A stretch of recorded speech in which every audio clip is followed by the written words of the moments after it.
Welcome to Edutainer. In this course, we are going to study about a new language, that is C++ language. In our previous course, you have studied C language. Do you know in which language are the operating system software drivers made?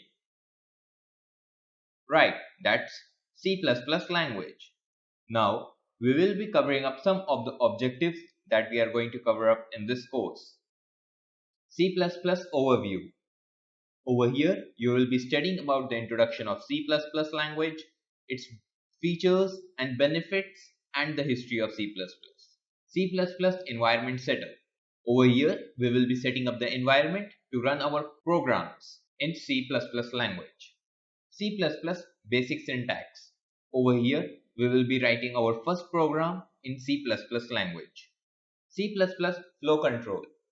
Over here, we will be dealing with for loop, while loop, do while loop, if else, etc.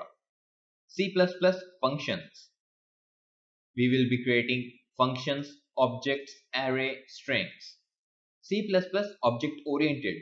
We are focused on OOPS concepts, in which we will be writing programs for inheritance, encapsulation, polymorphism.